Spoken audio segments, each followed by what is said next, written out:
think there's potentially this perception when people look at kind of big studio films of, oh, the producers decided something different. The producers have no sense. They didn't know.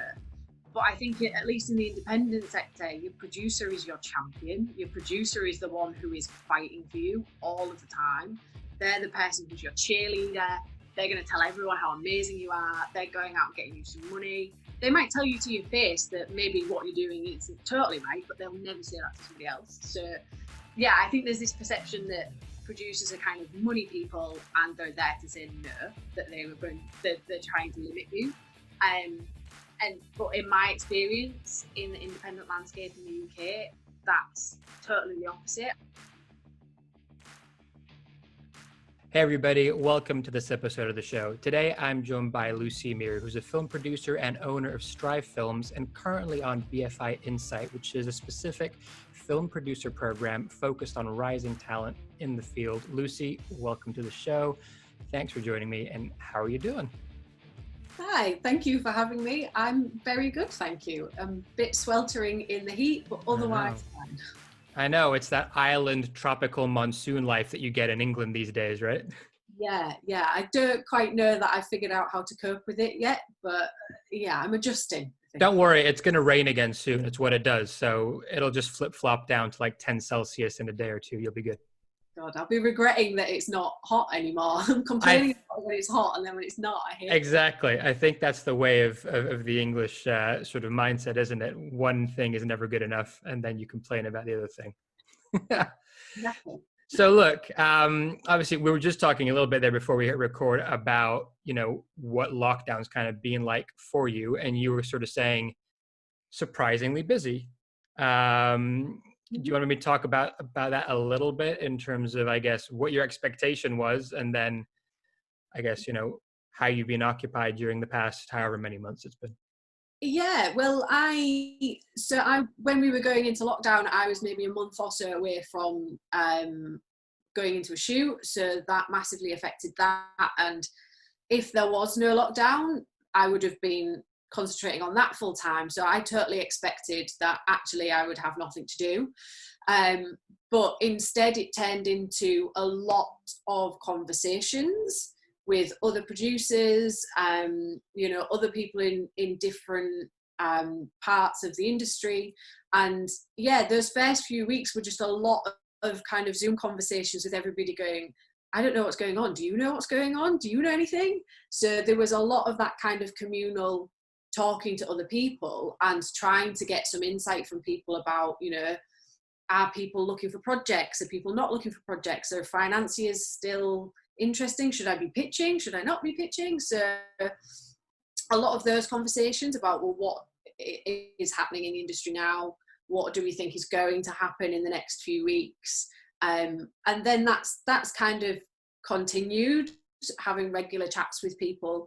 But one of the things that I found that was quite surprising was a lot of doors were open that weren't before. So a lot of people that wouldn't normally get back to me or would maybe take a little while to get back to me on emails were getting back quite quick. I think because everybody's guard was down, everybody's in the same position, nobody knows what's going on. So yeah, a lot of sort of sales agents and financiers and actors agents in particular were quite keen because everybody wants to have something to go back to. So nobody knows how that's going to happen. So everybody's trying to get as much going as possible so that they can dive into it. The actors whose big series or films have been postponed, they might have like a week over the summer to shoot something now, whereas they wouldn't before. And they want to be seen. Their agents want to be seen to be, still working. The talent have got nothing to do. They're bored. They want things to read. They want to know that there's still an industry out there for them to go do. So yeah, it was surprising how productive it's been. And the other thing as well is that there's a lot of writers and directors who have had no choice but to sit at home, and they can either do nothing, which has been what some of them have had to do to adapt, whereas others have really dived into this time. There's some writers that I work with have been ringing me every day with a new idea that they want to develop. So it's been a good time to really nail down some development and get projects going I think. Yeah, I hear that. I don't think there's a right or wrong to that either in terms of how we use our time, obviously. But I think, to your point, all the distractions that we normally have in sort of whatever normal life once was sort of dissipated. And then you're like, oh, well, okay, do I just watch Netflix all day? Or do I decide to be creative and find an outlet? Or like, does it change from day to day? But yeah, I'm with you. There's this groundswell of people that have just come together across all facets of the industry. And yes, I think the best networking of many people's lives has happened in the past 3 or 4 months during a pandemic, which is kind of insane. Yeah, it is. And it's strange how much of a leveler it is. Like, some people that I couldn't normally get in the door with, and you have a meeting like, over Zoom like this, and you're expecting like this really professional put together person, and it'd be really intimidating walking into their office, but then they pop up on screen and you can hear screaming kids in the background. They're under their stairs with a bad home haircut, and it's really humanizing to be like, oh, yeah, we're on the same page here. Somewhere there's that dad from that BBC News interview when the kids ran in that went viral going, I told you this was normal. Like, I don't know why you're all freaking out at me. That's it. That's all of us now. Exactly. That's all of us nowadays. Exactly. Well, look, I guess before lockdown happened, obviously you'd put in a good 6-7 years to build up to where you're at, to get Strive Films launched, and obviously, work on all these projects. But maybe you can, in your own words, talk a little bit about your sort of origin story of Lucy Meer. How did your superhero story as a producer, for lack of a term, come to pass? So I will preface it by saying that I seem to have a bit of a luck gene. You want to share that? You should patent it and just sell it. I mean, part of it, especially the conversations going on at the moment about privilege, I've been very privileged in some senses. I am a working class person from the north of England, so, London and the film industry never seemed like a reality to me, despite the fact that I've loved film my entire life. It's kind of been my safety blanket.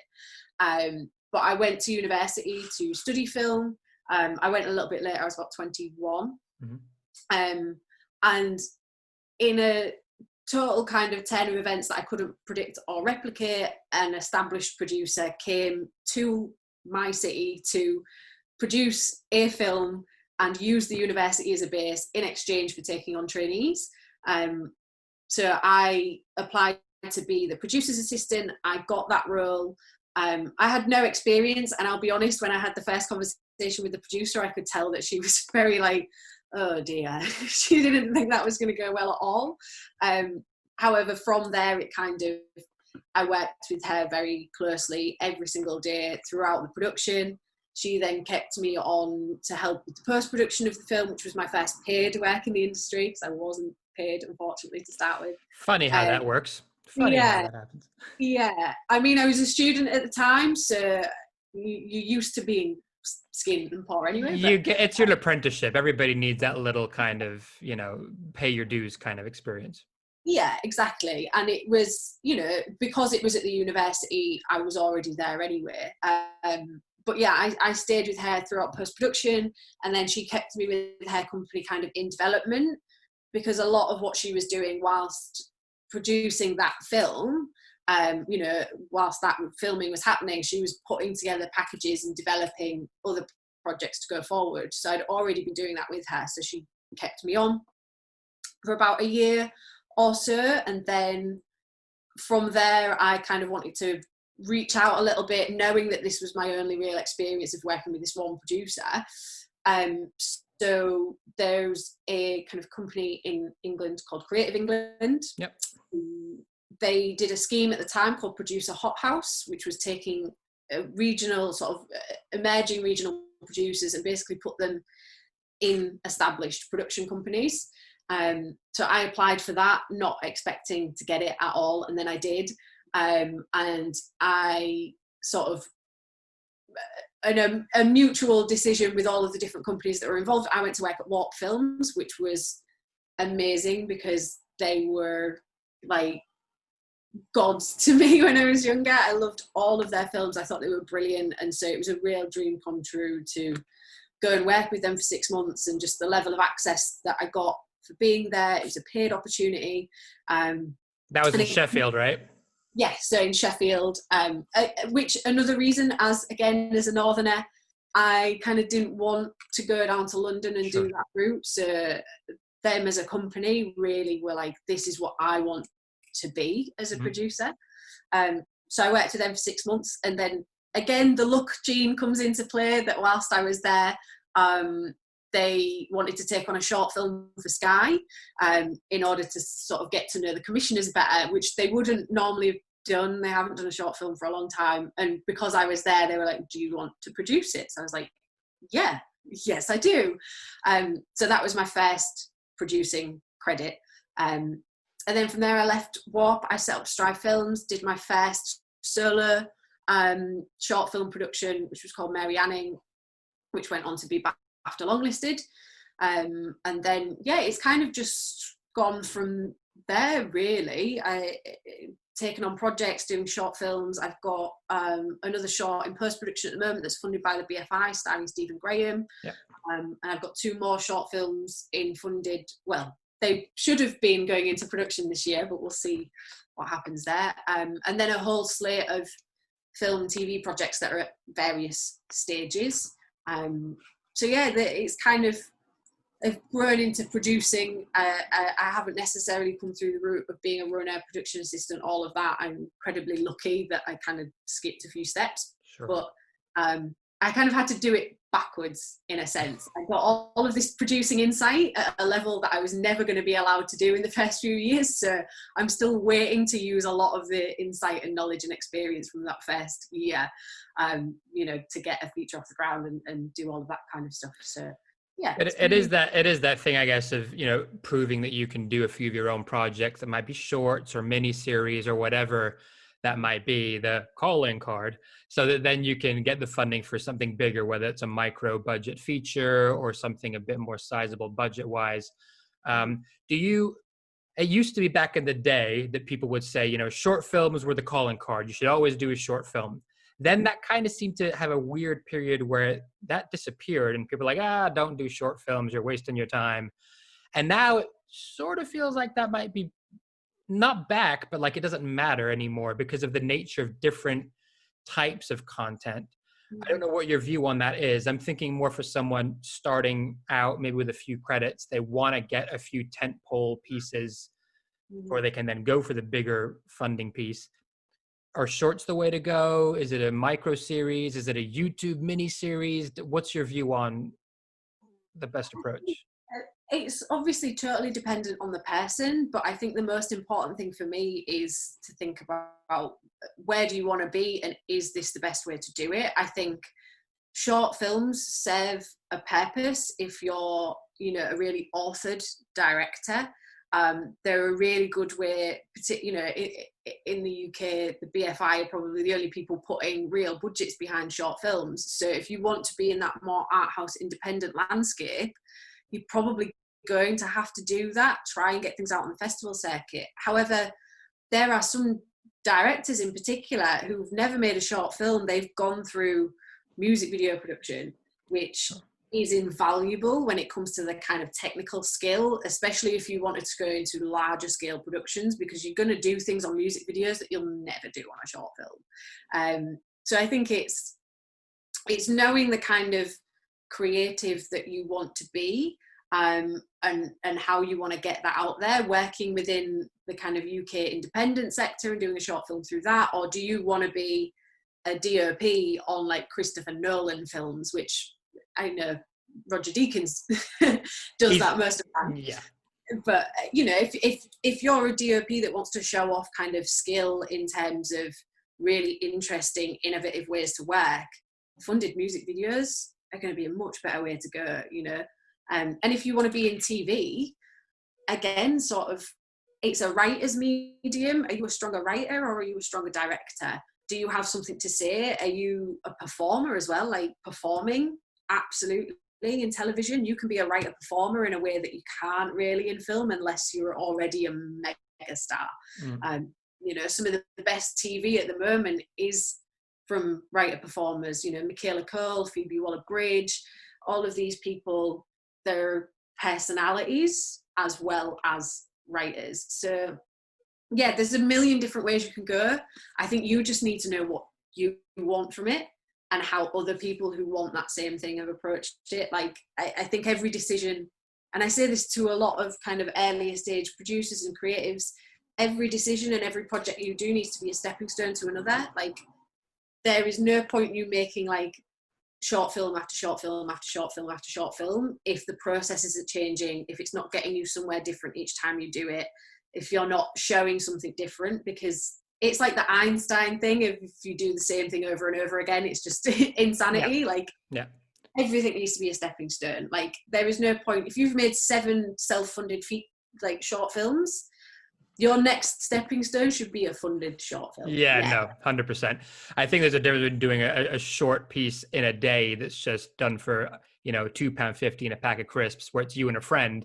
But we're talking festival style films here, where you can maybe self-fund 1 or 2, and then that's going to quickly become, unless you're like one of the Duplass brothers, very, very painful for your wallet, right? So I'm with you. There's got to be that, well, how do I then get funding? Or is the next thing a micro budget feature? And how do you sort of scale up that way?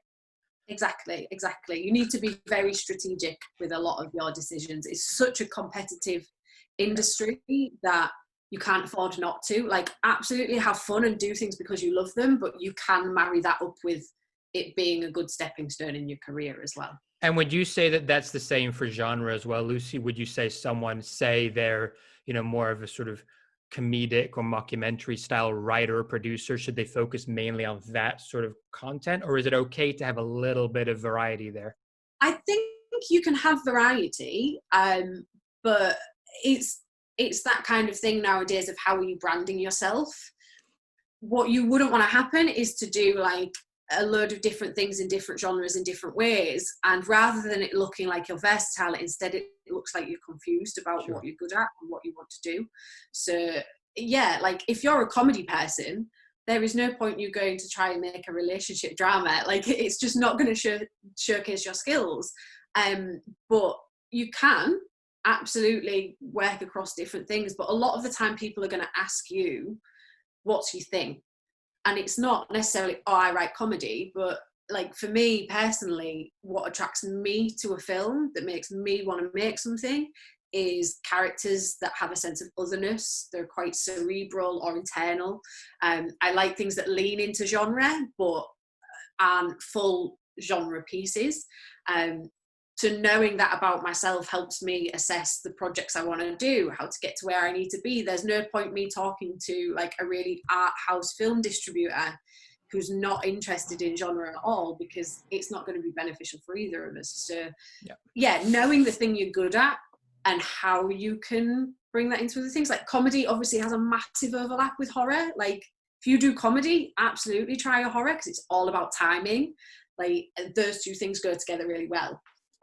So yeah, try new stuff, stretch yourself, but know why you're doing it, what the purpose of it is for. And there's no point throwing everything at the wall and hoping it sticks, because it very rarely works like that. Yeah, that's just spaghetti slinging, right? And it doesn't apply in any walk of life. I think even you look at actors and you think, oh, well, they could do whatever they want, but that's complete fallacy. You think Tom Cruise played Tom Cruise for like most of his early career. Until he did like Vanilla Sky, or like Jim Carrey being the comedic guy, until he could eventually do Eternal Sunshine. So it's the same, I guess, on every side of the camera. Yeah, absolutely. You mentioned there about knowing very clearly what that is for you. And my read on that is, this is very separate in some ways to film as the industry. Like, almost put that to one side for a second and go, who am I as a person? Like, did you have a moment where you were like, who am I as Lucy Meer? What do I like? What are my tastes? And really consciously, introspectively think about that? Or was it just organic that you always knew it in some way? I think part of that is an intrinsic gut kind of, I know what I like. But it took a long time to really figure out exactly what that was. Like, but I think that the way that you kind of figure out that kind of thing is, well, what are the films that I gravitate towards? What are my top 5? What are my top 10? And why are they in there? Which ones are the exceptions? Like, Tremors is one of my favorite films. See, I was just going to ask you to give me a top 3 or 5, but it's fine. You gave me one of your top ones. I love that film. However, as a filmmaker, it's not the film I'm going to make.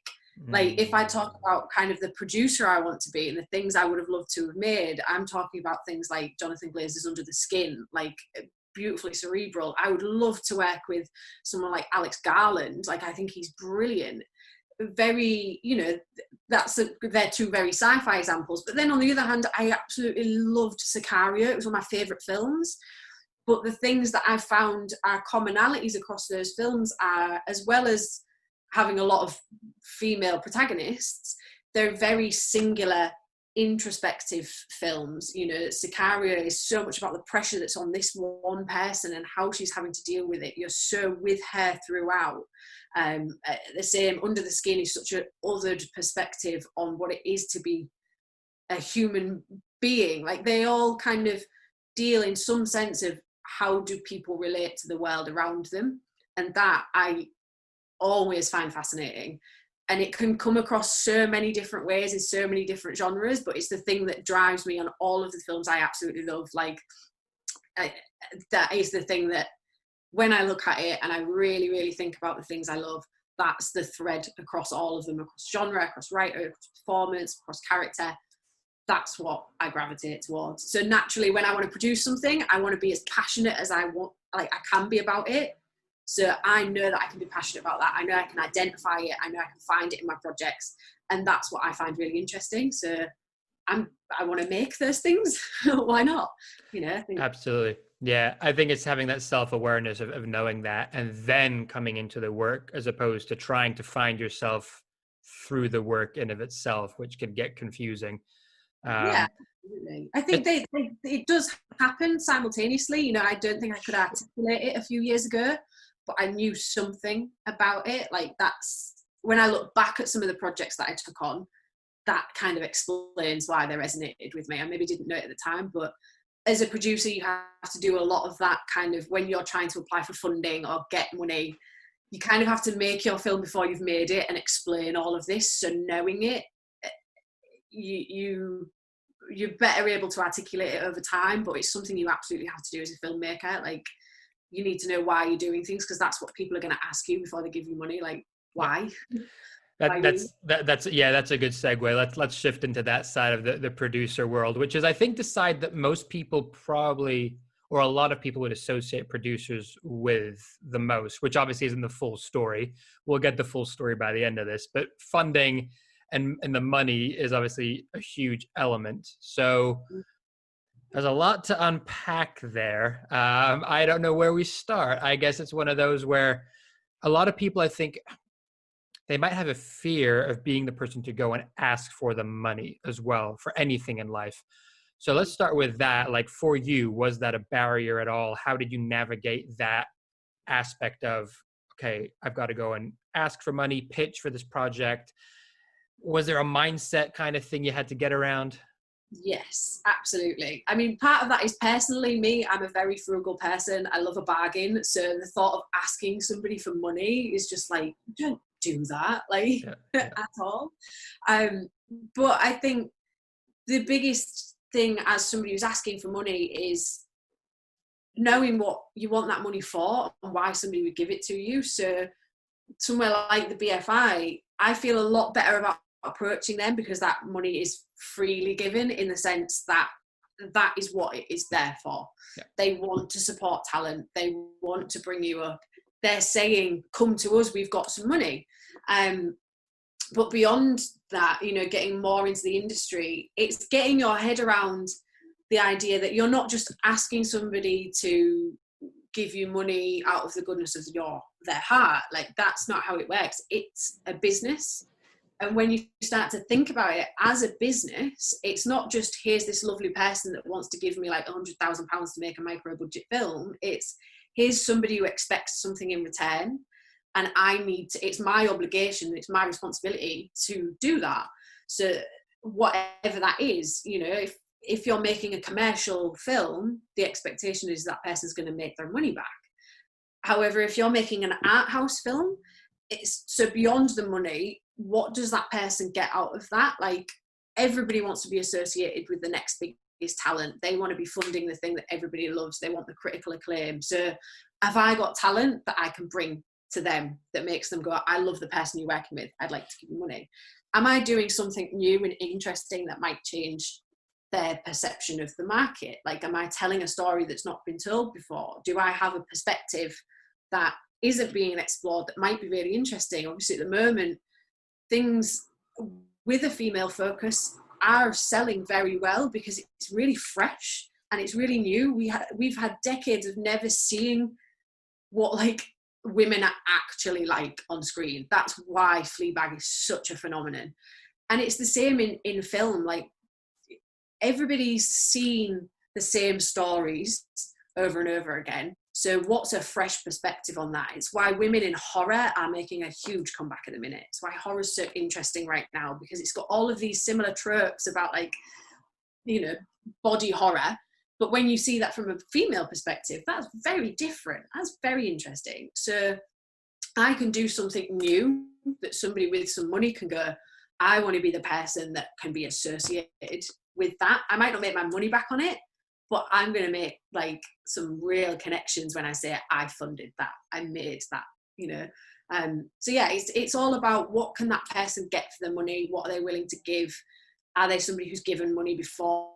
Like, there's all these things that kind of go into it, and there's a million ways to fund a film. Everyone is different, but it's kind of like the last question. You need to know what it is you're making and what you're offering to somebody. Like, doing it for the passion and the love of the film is absolutely what you should be doing, but you need to marry that up with what other people want as well. And if you can, that's what a good producer does, I think. Yeah, you loving your film is a no-brainer, but just because you love it doesn't mean everybody else is going to have the same level of attachment to it, which is the same as, you know, not everybody thinks your baby is the cutest baby in the world. Sorry to parents out there, but I think it's the truth. I'm going to get hate mail for that. But what's super interesting about what you said is, I think on a surface level, many people would look at it from a pure play business perspective and simply think, like, if I go to just entrepreneurship outside of film, okay, cool. You give me money, in return, you are, as you said, expecting either money back or, you know, a percentage of the company. And it's very much, that's the mentality that's always been there.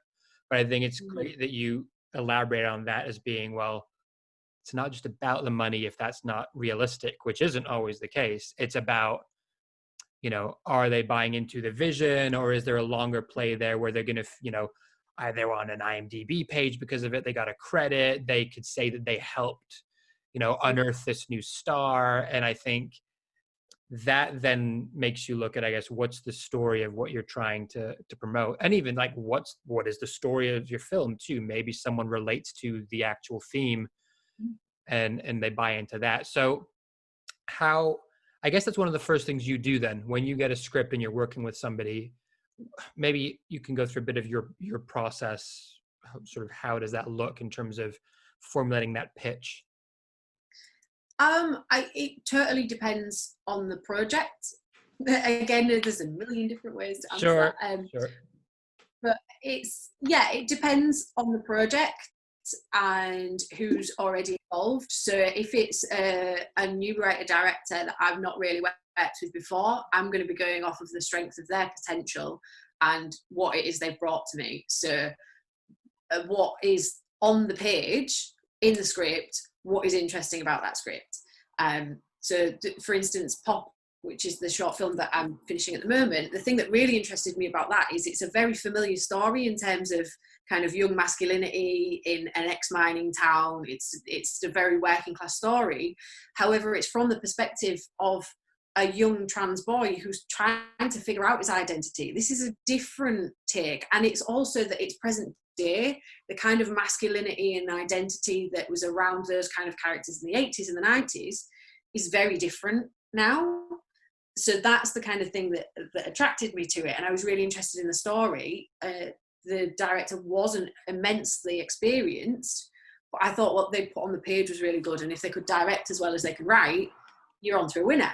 And luckily the BFI agreed, and so put some money into it. And, you know, some other individuals put money into it as well, which is brilliant.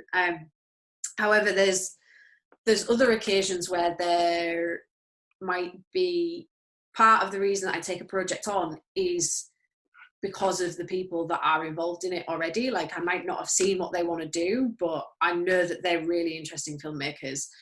I know that the industry really likes them as well. Like, I have to think about what the marketplace likes. So if there is a director that is coming up at the moment that is getting a lot of attention, and it so happens that the kind of films they make align with what I like, I'll go after them. I'll try and poach them from whoever they're working with at the moment. But in a nicer way than that. Of course. I'm trying to find those people who have,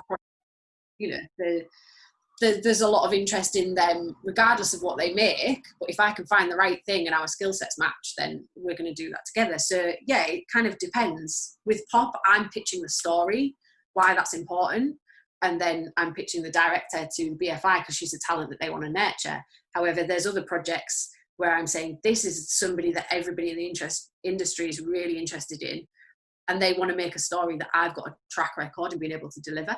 So this could be really exciting for you. And now here's the story. And now here's how we're going to do it. What's going to be different, all of that kind of stuff. So knowing the strengths of each thing is super important. And then in terms of pitching it to people, it's who's already interested. So again, there's no point me taking like a genre horror action film to Curzon.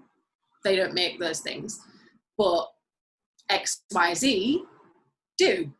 They put money into those kind of things, and that has a bigger international market. They make films that are very much for an American audience, as much as they are international, and that's where that project might sit. So yeah, then when you're pitching it, it's making sure that you're pitching it to the right people, knowing that somebody has a certain taste or likes a certain character, and catering to them, because they are a proxy for the wider market, essentially. Like, the people that are going to watch your film at home, you need to think about what they would like, how would you pitch it to them, and then the person you're pitching it to is a proxy for them, essentially, because they can get you to that market, if that makes sense. Yeah, totally. And pitching's, I think, a big part of this whole game of how do you pitch? What does that look like? What do you need materials wise? Does that vary from project to project? I remember, let's go back 6-7 years, talking to a big production company in LA, and they said, you give me a feature film and a log line as the pitch. That's all I need sometimes to know if it's going to fly or not. And then we can get the wheels in motion. At the time when miniseries and sort of TV series were still big, but not maybe as commonplace as they were now, they were like, you can't just give me a log line or a treatment. I probably need like some form of series Bible, or maybe even the scripts for every episode, or at least a pilot. So it'd be good to get your view on that, maybe now 2020, in terms of, I know it will vary from project to project, obviously, but pitching wise, how do people approach that? Say I'm a newbie coming into this and I'm bricking it because I'm like, I got a project, but I don't know how to pitch to like Channel 4 or Sky or whoever. Like, what should they do? What's the main things to focus on? I think regardless of what you have on paper, what materials you have, you need to know your story in and out. Again, why you are the person to tell it, and why now is the time to tell it. Those are two really good questions to ask yourself. Why you? Why now? Ridiculously important, because you can't make all the rest of those materials until you know that. But then, yeah, I think it's just a case of having as much as possible. What you're doing when you're pitching is mitigating risk for the person who's going to get involved. So the safer you can make them feel, the better. That's not necessarily the more you have. So you might not want to go to Channel 4 with a full outline, a script for every single series. That doesn't work. But they at least want a pilot, a treatment, an idea of where that series is going to go, and maybe the characters. Like, you need to have that down, and it needs to match what you're telling them. So when you're pitching it to them, it needs to match what they then read, because you'd be surprised how often somebody tells you about their film and then what's on paper is not what they've just told you. And obviously the TV is quite different. They're very interested in what is on the page. Whereas film, because it can be a lot more authored, and everybody responds differently, absolutely, knowing your logline and your synopsis are really important. Your synopsis really needs to encapsulate what your film is and how somebody should feel about it. But beyond that, like, if you have a script, brilliant. If you don't, a treatment at least. And the thing that happens a lot more in film than it does in TV is those kind of glossy pitch decks. Especially if you're playing with a concept that's not been done too much before, or you're working with a structure that's not too familiar, or new characters, you need to get across to whoever's reading that exactly how they should feel when they've watched the film. Essentially, it's like making the film before you've made it, annoyingly. Like, if you have a film that is really energetic and fun, and maybe it's violent, like, your pitch deck needs to be frenetic. It needs to not necessarily be colourful, but it needs to really jump off the page. Whereas if you're making a really painterly composed, poised portrait of a lady on fire, it's kind of that simplicity element that you want. It needs to be clear, concise. Like, the idea is that somebody reads that, looks at your deck, and gets the feeling innately in their gut that they would get watching your film. That's what you want to try and create. And every creative does it differently. Some people I know will put a really amazing sizzle reel together, especially if it is more energetic, and that is a really good selling tool. Whereas other people they'll put more emphasis on their kind of personal statement. Like, if you're a director who genuinely can say, I've never seen something like this before, maybe you want to put a bit more emphasis on who you are. So if, Yorgos Lanthimos, for instance, you can't really quantify what his films are. Like, you need to know what kind of creative he is and what's driving him and where this is coming from. Because you could read one of his scripts, like, for a film that he's making, and be like, I have no idea how he's going to translate that onto screen. Like, not a clue what that's going to look like.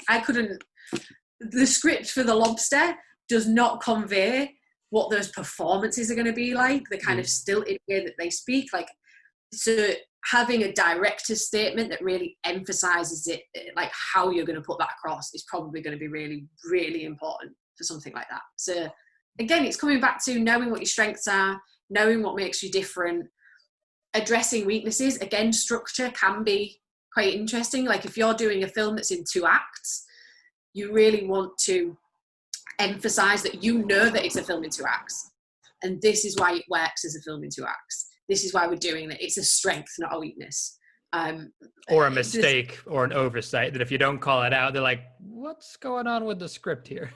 Yes, exactly. So if it is something that could be a barrier, you want to show that you're addressing it already. Like, you don't want to just point out that, this needs work and we're not too happy with that. But yeah, if you're doing something a little bit different, make it the unique selling point. If you're a first-time director, like, that should be a unique, exciting thing. It should be, this is somebody who's going to burst onto the scene and they're going to be amazing, and you're going to be in there right at the beginning. Like, that's a really exciting thing for some people. Like, yeah, there may be an untrusted director, but again, the director's statement, if you can really understand what it is that you're doing and why you're doing it and convey that to somebody, magic.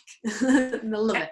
And for you as the producer, I guess ultimately, you're looking to find those relationships, not just for one project, but for a career and a lifetime, right? You're looking for the writers and the directors to collaborate with or poach, so that you can do, a short and then a feature, and then work with them on multiple things over time. Beyond that, I guess, how else do you as Lucy and Strive Films look to cultivate your work beyond the context that you have? Is it trying to find those exciting new talents out there? Is it going to agents who have, people that are growing and sort of trying to get in with them? Or, that's an interesting one. How do you get attached to projects beyond hustling? Yeah, I mean, it's a little of everything. So I think a big thing at the moment as a producer is that I need to be generating IP for talent. So there's a lot of really good talent that I don't have access to at the moment, at least to have a general chat with, to see if we connect. However, if I've optioned a book or an article or have a concept that really aligns with them, that might potentially open the door to them. So that's kind of me at the moment. Access is what I need. I need to get to those people that are rising stars, that are going to, I can build their work up and work with them, and we rise together. But I can't always get to them because everybody wants them. So if I know that they're interested in something and I've got IP that works for them, that's brilliant. And it's a really good selling point anyway to have established IP. Again, it mitigates that risk of somebody coming on board. But yeah, it's that, to try and get to talent. I do a lot of talent tracking. So talent that maybe are on their first or second short that I'm not in a position to take on their short because I'm looking purely at features, but a few years down the line, they might be really interesting people to work with. So I kind of bide my time, or I might have a general chat with them. I do a lot of just talking to talent because there might not be a project we can work together on now, but that's not to say that there isn't one in a year, 5 years, 10 years. So yeah, it's just a lot of that kind of conversation. And there's also talking to a lot of other producers. I'm a big advocate of co-producing. Mm-hmm. It's a difficult thing to do on your own. So there might be producers working with talent that maybe their stories aren't the thing that totally drives me, but they've got that relationship and I can co-produce something with them that helps me, it helps me make a brilliant film that maybe I don't have the exact thing that talent is looking for.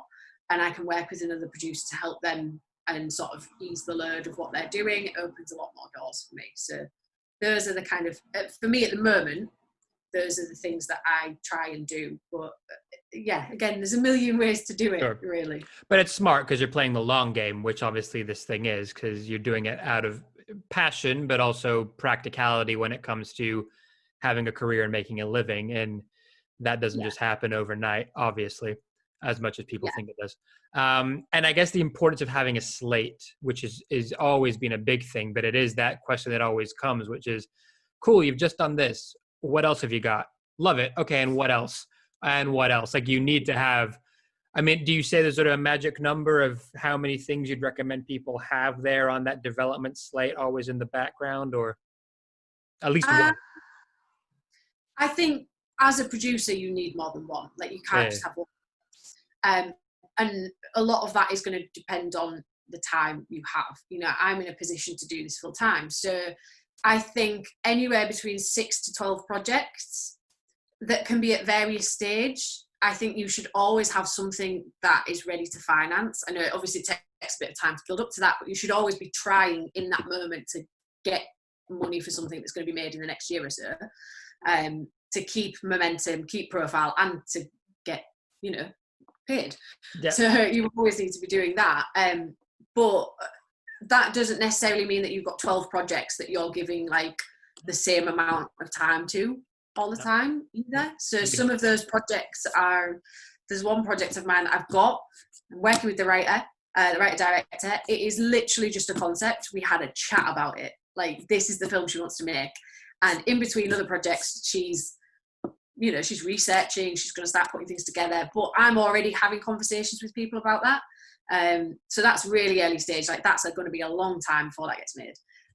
Whereas there's other ones that are a lot further along. And the thing is as well, especially when you're pitching, you'd be amazed how often the thing that you think is gold is not what somebody else is interested in. And the thing that you have a throwaway about like that, like, oh, I'm making a film about this, and people go, ooh, that's interesting. And you're like, oh, okay, let's talk about that then. So having that variety to pull things out of your pocket, you need to. The worst thing you can do is walk into a room and then be like, okay, that's interesting, but we've got something like that. What else have you got? And you go, nothing. Yeah. Stops the conversation dead. So yeah, you always want a couple of things on the go at the same time. And I guess also when you strike hot with something which you can't predict, you then don't want that to sort of, that momentum to just go nowhere because you have nothing to follow up with it, right? Like, you get a film that is well at a festival circuit, but then you're 3 years out from being able to even put the next thing into the world. That's missed opportunities. Yeah, so here's kind of a totally slightly different question, which would be around producing and any misconceptions that you think people have. Do you think, like there's one big misconception that's out there about what it is that you actually do. By the smile on your face, there might be more than one. But what's like maybe the big thing that people look at and just don't get, and what's the truth of what you actually do comparatively? I think there is a massive misconception, particularly for people who are new to the industry, that for one, producers have money. I have no money. You're frugal. You said it already. That's out there. You're frugal. Frugal. But yeah, the idea that I have money to just kind of go, okay, I love your project, let's go, that doesn't happen. And also that you're there is a barrier. I think there's potentially this perception when people look at kind of big studio films of, oh, the producers decided something different. The producers had no sense. They didn't know. But I think at least in the independent sector, your producer is your champion. Your producer is the one who is fighting for you all of the time. They're the person who's your cheerleader. They're going to tell everyone how amazing you are. They're going out and getting you some money. They might tell you to your face that maybe what you're doing isn't totally right, but they'll never say that to somebody else. So yeah, I think there's this perception that producers are kind of money people and they're there to say no, that they're trying to limit you. But in my experience in the independent landscape in the UK, that's totally the opposite. I think producers are incredibly passionate people. They wouldn't be doing it if they're not, because more often than not, they're not getting the credit. So when your film blows up and you're the next like Francis Lee or, you know, Steve McQueen, I don't think there's a lot of film fans who are not in the industry who could tell me who produced their films. Yeah. You know, and then they go off onto the next thing with more money, and the producer doesn't always go with them. So yeah, I think the perception that we're not here for the craft and the love of it, because we absolutely are. It's just that in order to survive, we do sometimes have to think a little bit more pragmatically about what we're doing. You know, there's projects that I've loved that I've kind of had to let go because there's no place for them in the market. Maybe there is in 10 years, but there isn't at the minute. And that, I think somebody saying no to something is never like a power play. There's always a reason for it. So yeah, like, we're nice people. We want you to do well. Producers want the best. But there's maybe a perception that we don't. So hopefully that might change what. Yeah, I think it's just the Hollywood paradigm that people have in their mind, and maybe they've seen, you know, shows like Entourage or whatever, and they think that that's what a producer and that's what an agent's like. And there's a percentage, I'm sure, there are like that there, but. And then you have Harvey Weinstein messing it up for everybody. I think, you know, that's the problem, that at this sort of peak level, that's the perception, and people are, wow, that's a producer. Well, I don't know about that. I hope not. Yeah, I can say I am definitely not in anywhere near the vein of a Harvey Weinstein producer. I'm glad we got the disclaimer out there. Thanks, Lucy. But also, I think that is maybe a preconception that people don't know, that I think the culture of film is changing. When he came up in the 90s, I think there was a lot more of the shouty, aggressive, like very stressful environment. I think in the UK, like, it's still incredibly stressful and tempers flare at times, but there's a more, like, maybe in general, there is a slightly more caring attitude to that. Like, people they're not shouty, they're not possessive, they're not controlling, as far as I can tell. Like, I've never experienced that. But I know a lot of people that came up in the 90s and the 2000s that have. Yeah. So yeah, I think even that perception of the industry itself is changing, I hope. Yeah. How much of that do you think has to do with the fact that, you know, you go back 10, 15 years and there was a much more concise sort of almost, I'd say, controlling aspect to who the networks and studios were. Indie films obviously were coming out, but you know, you didn't hear that much of sort of the groundswell. And now with technology, it's easier to make the film just tech-wise, but also the platforms that we have make it easier to maybe shout about them. How much of that shift technologically do you feel has maybe helped level the playing field a bit more compared to going back a couple of decades? I think it has, in the sense that, you know, it's still a very elite industry. It's still very closed off to the rest of the world, but the level of insight you can get now into how the industry works is just completely different. Like, even when I was like young, I couldn't find scripts for things. Like I couldn't find, interviews with a lot of people. Whereas now a lot of that is readily available. And there's a lot of people who are putting their money where their mouth is and really opening up that industry. They're talking about the kind of things that they go through, how difficult it is. They're offering outreach. So I think there's so much more information out there on how to work. It's just that there's a lot more to wade through as well. So, but that again goes back to then knowing you and your story and your truth, and then you kind of take a bit from everywhere and figure out what works to throw the rest away and just move forward. Yeah, exactly. Like there are articles that I've read that I'm just kind of like,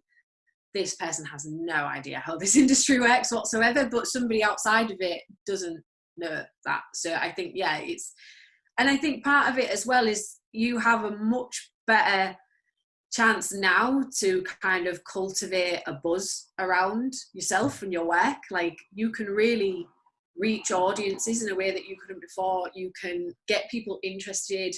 You'll hear names more often.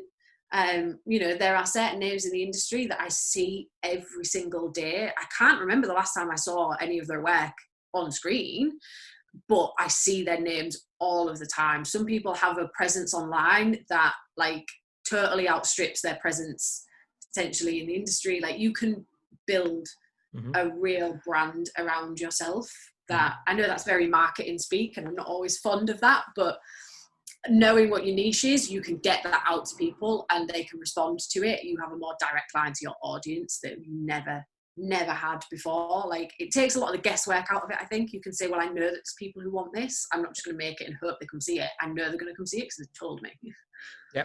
And you don't necessarily, have to have the millions and millions of viewers as an audience. It's on a micro level, you can do what the studios do, but at least that's open to you to then build that fan base and get that groundswell. And also, I guess, know who they are so that you've got the data to then say, well, these are the demos that align with my work. So then when you go to a distributor or you pitch your next project, you've kind of got something to back it up with, as opposed to, hi, I'm a filmmaker, love me for me and make my film, which is important, but what can you back it up with?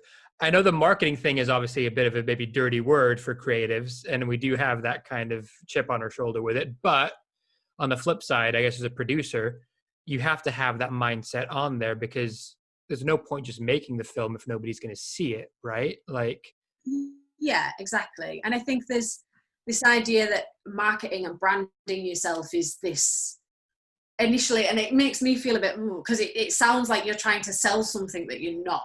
Like that's what I think of when somebody says, what's your brand? I'm like, what, some magical thing that I've just conjured to sell you something? Like it's not. But again, it goes back to being that kind of self-aware of, you need to know who you are and what you want to make and why you want to make it in order for other people to know that. So if you don't know it yourself, you can't put that out there for them people to understand. And like I said, the last thing you want is somebody to go, but I don't really know what it is that you do. So where there's somebody over there, I know what I'm going to get from them, like, or I have an idea of who they are and I'm excited to see what they're going to do. So it's not so much let me sell you who I am, but I know who I am and I can put that out into the world so that the other people who want that can find me.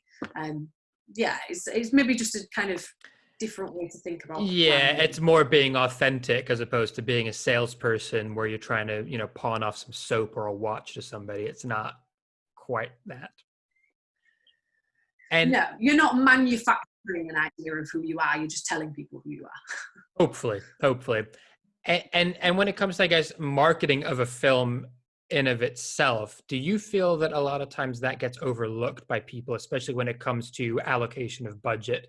Or do you feel like there is, especially on the indies, do you feel like there is enough a portion to, what we're going to do to then actually promote that and get it out there into the world? Because I'm curious about that side of things as well.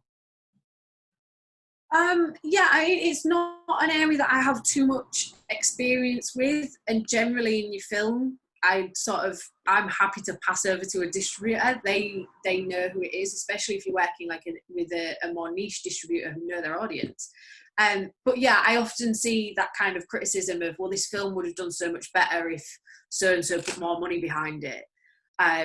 but there's so many other factors into why that doesn't happen. Like, not just on the return on investment in terms of getting to your audience. Maybe your audience isn't as big as you think it is, but also as a producer in an indie film, the bigger the spend on marketing, the longer it's going to take for my investors to get their money back. Mm-hmm. So, and if they don't get their money back, they don't invest in more films. So there is a kind of limit on how far you can take things. And sometimes that, unfortunately, the money that gets put behind promoting and marketing a film isn't always to do with just the film. Like, I think, for instance, if you look at something like Moonlight versus Waves, same distributor, A24, probably a big crossover audience. The big difference between those two films is that Brad Pitt execed one of them. So, like, it's not just throwing money behind it. It's knowing that that money has value because the person behind it throws their weight around the Oscars. They have the connections. Yeah, sure. So it's not just throwing money into the void to push it and put posters on every single street. It's putting money behind something for a very, very specific reason because you know there's a return on that. Yeah, unfortunately. I'd love it. I think absolutely throwing money at things to get it wider is important, but there's sometimes a reason why that's not. Yeah, I don't think it's throwing that money, is it? It's more targeted on, knowing who your audience might be and then going after those specific niches and then seeing what comes back, as opposed to, again, spaghetti slinging. And, not everybody has Brad Pitt on their team to do the politicking behind the scenes either. Not yet. Maybe in 10 years we can follow up, and when Brad's, retiring from Plan B, he can roll you in to take over. Okay. That's what I'm hoping my trajectory. There we go. That's the dream. Why not? Awesome. Cool. I guess final few little bits. One would be for you, what's like one of your biggest bugbears about the job? Like, what's something that you'd love, or maybe not the job, but just the industry? What's something that you'd love to sort of get a solution to that's not there at the moment, if anything? For me, it's access to the industry. Telling you my story, I'm incredibly lucky that I was in the right place in the right time. Like, not to discount my own hard work, that wouldn't have gone any further if I didn't work hard for it, but I couldn't manufacture that opportunity again. And if I'd have not got that opportunity, I don't know what I would be doing right now. So I think, the biggest thing for me is it's still an incredibly closed off industry, and it's still an incredibly relationship focused industry. And there are obviously reasons for that. It's an incredibly subjective business to be in. You haven't got a thing that serves a specific purpose and you're going to make money from it. So they all have their reasons. But I think, as a working class person from the regions, I really think that there needs to be a change in the industry on how we attract talent. Particularly in the UK, it's a really frustrating place to be in, that there is a lot of kind of gatekeeping and expected hand-holding for talent, who then get frustrated that things move so slow. So they go to America where things move faster and people put more money in. Yeah. And it's palpable. You can feel it. I mean, the difference is night and day, at least in the major US markets. You go to LA and people are more willing to take a chance on a unknown or less established person, or at least have the meeting and hear them out. And here that's happening a little more. It has opened up, I think. But to your point, it still feels like you got to work so hard to just get into the club. Mm-hmm. And then when you're in the club, that's when there's another level of work you have to do to prove that you can even be worthy of staying. Yeah, exactly. I think there's this kind of idea that the industry is gamified, that you can move up a level and then up a level and then up a level. And I think that is maybe perpetuated by certain institutions or producers or certain people, where it's kind of like, oh, well, once you've written your script, I'll have a look at it. But then you go back with the script and they go, yeah, but once you've got somebody else involved, I'll have a look at it. Or as a producer, it's going to like a sales agent and they go, oh, well, once you cast Brad Pitt, we'll have a look at it. And you're like, yeah. Like, that's the boss fight on this level. Like, that's not going to happen. It's like, get me Idris Elba. It's like, Idris Elba is not free for the next 5 years, and he won't do a £1 million feature that easily. It's got to be shit hot, probably. So yeah, exactly. And I think all of that that excludes so many people from the industry, and it's something that I'm really trying to cultivate with the people that I work with, and a lot of what I'm doing in the industry, outside of producing films, is about offering opportunities to other people. I do a lot of mentoring. Like, you know, I've recently really tried to reach out with my circle. You know, my circle is very kind of white, working class, northern, and, you know, working more with people from different ethnic minorities who have very different struggles to me, but we can commiserate about the fact that it's really hard. So I think, you know, I wish this industry did a little bit more of looking outside of itself for new, interesting talent, because so often all somebody needs is an opportunity and they can run with it and do brilliant things. Like, I wouldn't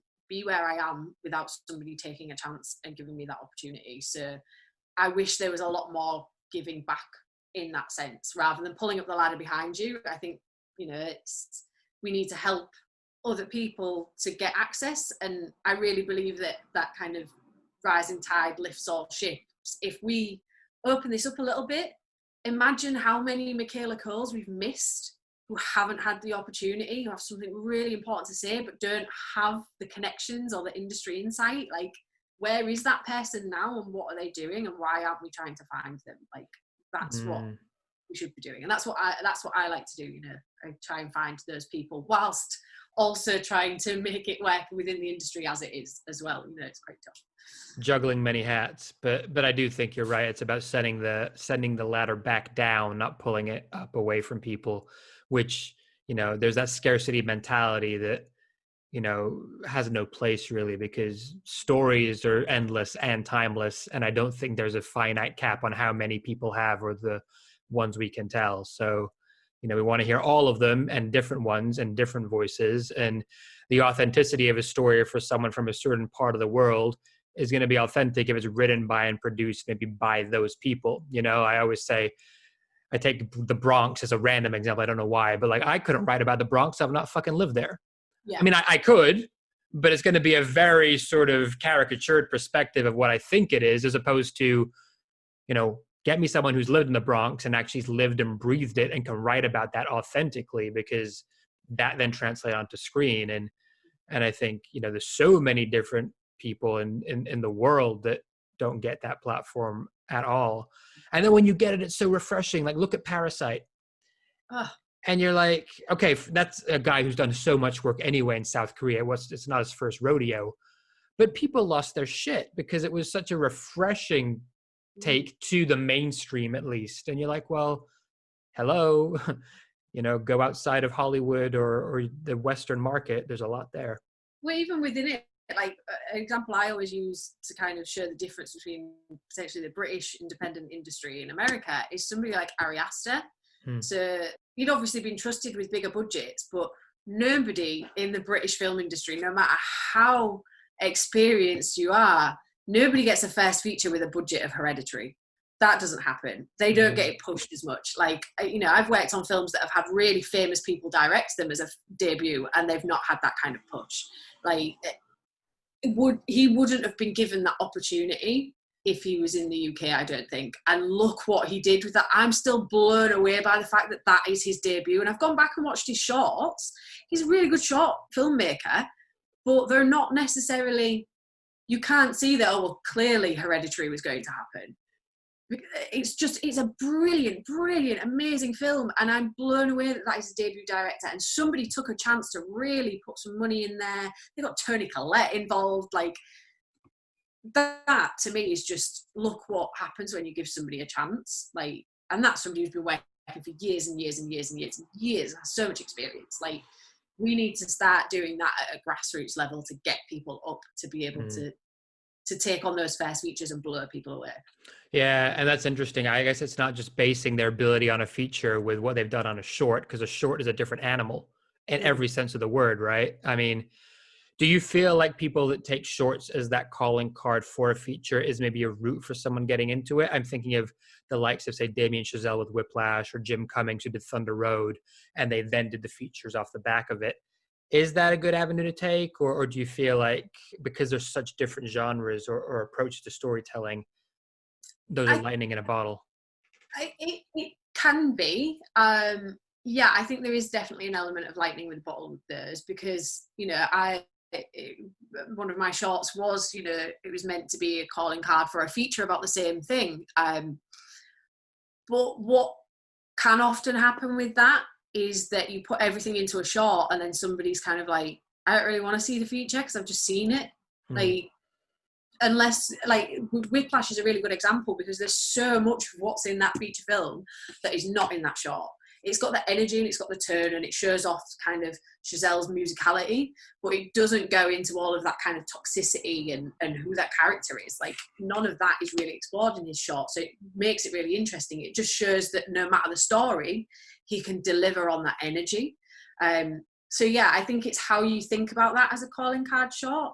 It needs to open the doors to what you want to do as a feature, but I don't think it always works going, I'm just going to do a mini version of the thing I want to make as a film, because so much of this industry as well is about like, oh, new, exciting. You know, you want momentum behind what you're doing and you want it to be like, somebody wants to feel like they're going to see something new. You don't get that if you've had a short before because you've seen it. So I think do something that showcases your talent as a director, but maybe not a direct relation to your actual feature. Yeah. Cool. Awesome. All right. Let's wrap it up. But before we do, I just want to ask quickly about the BFI Insight Program, because that was supposed to sort of be happening this year. Obviously, what's happened with that, and is it going to resume? Like, how is that played out? Yeah. So it is. We got the news that we had it. Yeah. Before lockdown, but a lot of it was to do with kind of weekend residentials, 3 or 4 days, everybody getting together. So that didn't happen. And I'm actually really thankful for the fact that rather than just trying to throw everything online straight away, the team behind it went, let's not do that because nobody knows what's happening at the moment. And it would have been such a, not a waste, but it would have been really unproductive to then just have an online Zoom with amazing people who are like, I can't tell you anything at the moment because I don't know what's happening. So yeah, that's pivoted. There's more things coming online, and you know the guys putting it together have really tried to adapt it so that it's going to be useful to us now. You know, sort of we're doing a lot more kind of resilience based stuff, which is incredibly useful. The more soft skills stuff to do with producing. So yeah, it's still happening. Still exciting. The cohort have all met virtually, which is really good, like saying hello to people. But yeah, I think it'll adapt as we go, which I'm excited about. I think it should do that. So yeah. Because this is the inaugural one. This is the first one they've done, right? So they're kind of fighting their feet with you guys as the guinea pigs, I guess, this time around. Yeah, which is I personally, I think that's really good because, like I said, they were always going to kind of need to adapt it, but now they can adapt it in real time to what's actually happening. So it's going to be the most useful thing for us. Like I said, there's no point having conversations about how the film industry works. Potentially in the next year or two, it's going to be vastly different. So yeah, I'd rather we adapt as the world changes at an incredible pace at the moment. Yeah. So, How are you seeing it? Obviously, I think a lot of people were really in the dark about a month ago. Now it's like there's a little bit of light and sort of idea of what's maybe happening. And that's going to change, as you say, probably umpteen times. But as it stands today, what's the current lie of the land from how you're seeing it, some of the chats you've been having recently? I think the biggest thing right now is how do we restart production? You know, a lot of those conversations are about, well, what are the safety protocols? What can and can't we do? How can we realistically do that? You know, there was a lot of talk about when, you know, these guidelines came out like sort of 4 weeks ago, that so much of it was just not possible. You know, you can't have, you know, does it just wipe out a romantic comedy because you can't have 2 lead actors kiss on screen? You know, how does that work in a confined space? Like, what about if you're, like, a lot of it is just not feasible, at least on smaller productions, like the quarantining your cast and crew for 2 weeks. If I've got a short that is 2 days shoot, I can afford to quarantine like 25, 30 people for 2 weeks. You know, it's not going to happen. So yeah, there's a lot of conversations about that. Obviously, there's still insurance, like no insurer is going to cover COVID. I think some productions are starting up with the insurance they had beforehand, so they have that cover, but a lot of them don't. And it's just how that happens realistically. A lot of things are back up and going again. Some of those more reality-based stuff that can just send a one-person shooting team out. And I do know there's some more narrative stuff that's going to be starting soon, but I think it's more in the TV landscape.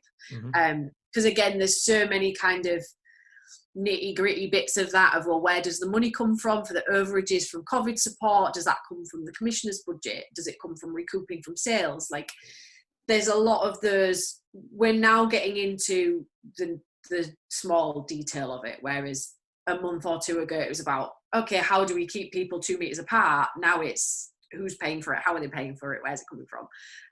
So yeah, in the immediacy, that's what everybody's looking at. But it's going to be interesting to see over the next year or so the knock-on effect of, like, with sales agents who've had like a 6-month gap of no content. What are they going to do? Like, how is this going to adapt? Are we going to see a bigger rise in reality TV because it's a quick turnaround? There's so many things that are still unknown. It's going to change a lot of the landscape, I think. Some in exciting ways, some not so much. Personally, I really hope that independent films are given a better shot finding their audience online, that VOD isn't a dirty word, whereas it maybe was before. Like, everybody wants the cinematic experience, but it's not always possible, and I think people were maybe excluded for some really good films so that a director could have a big screen to show their film on. So I'm hoping it already has smashed some of the windows between getting something from screen to an at-home audience. So I'm hoping that continues, and more people in remote locations that don't have access to small indie cinemas like me get to see these films when they come out. So yeah, there's lots that's going to change, and hopefully some of it for the better. Yeah, and lots of stuff we don't even know about yet. That's the thing. It's this weird ride that I think we're all on a little bit, but I think we all know that we need the stories and the storytelling to happen come what may. And yeah, to your point, I think the organic sort of indie filmmakers are the ones that can really fill some of that void when it comes to the need for content. And also, I guess, yeah, giving them access that maybe they didn't have before, because the studio films and the Marvels aren't going anywhere. They've got the budgets, they're fine. But, we're running out of content to watch in lockdown on Netflix. People have completed Netflix by now. We need new stuff for people to find to watch. Yeah, and I think, out of all of these kind of things, I think there's going to be some really, really interesting stories in the next 2, 3, 4, 5 years. Like, you just look at any kind of natural disaster in the world and the kind of stories it can bring about, and this kind of change in the way that we look at stories. Like, the kind of film and media presence we've had since like 9/11 has been huge. Like, in the next 2 or 3 years, how we process this time as a collective, because it's not just the pandemic, there's so much else going on. Like, there's going to be some really interesting voices, there's going to be really important things being said, and there's going to be some stories that just resonate so much with so many people. Like, I think 2 or 3 years is going to be a massive boom of some really excellent films. Something to look forward to. Awesome. Yeah. Well, listen, Lucy, I wrap this up on sort of a bit of a lighter note. Did you ever watch Inside the Actors Studio? You know that show with James Lipton? Yeah. You know how at the end he asks people 10 questions?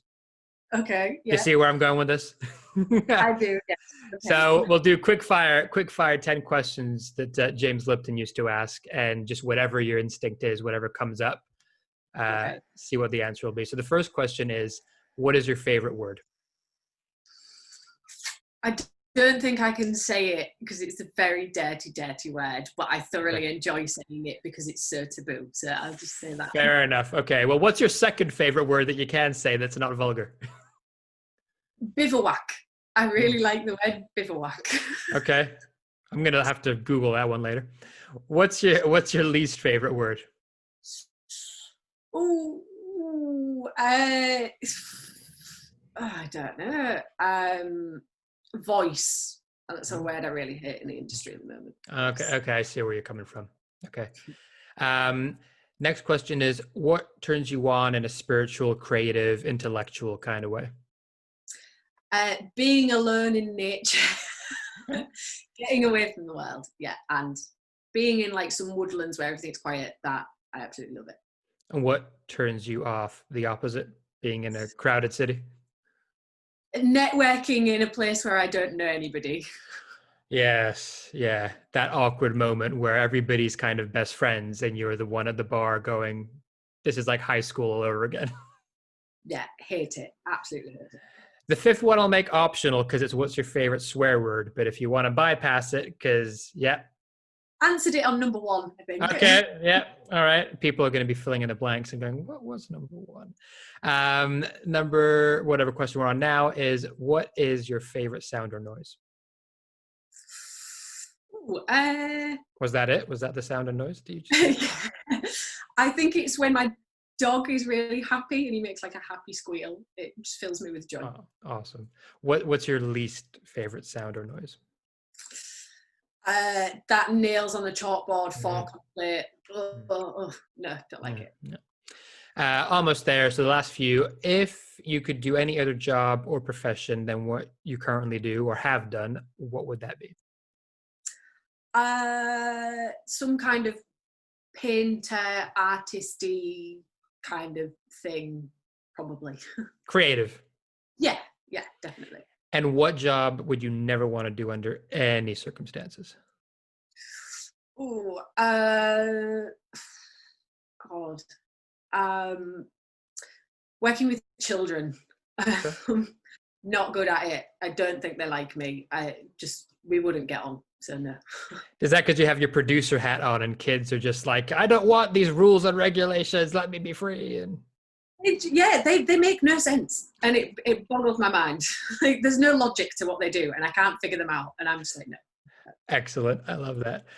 Okay, final question is a little bit more ethereal, I guess, and it's, when it's all said and done, what would you like the story of your life to be? What impact do you want to have had?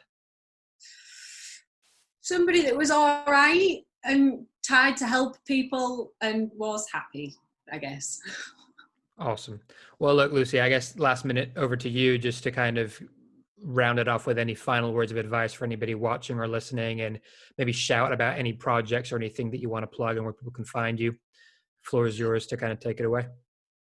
I just hope that a lot of people have been able to glean something useful from this.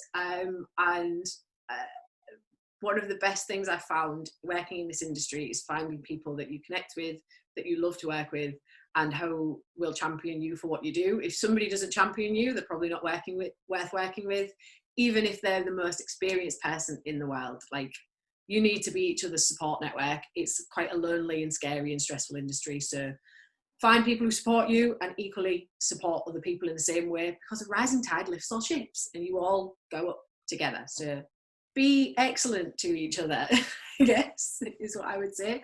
And keep an eye out for festivals over the next year. Pop should be hopefully going to some festivals. If we do well, fingers crossed, BAFTA time, I can only hope.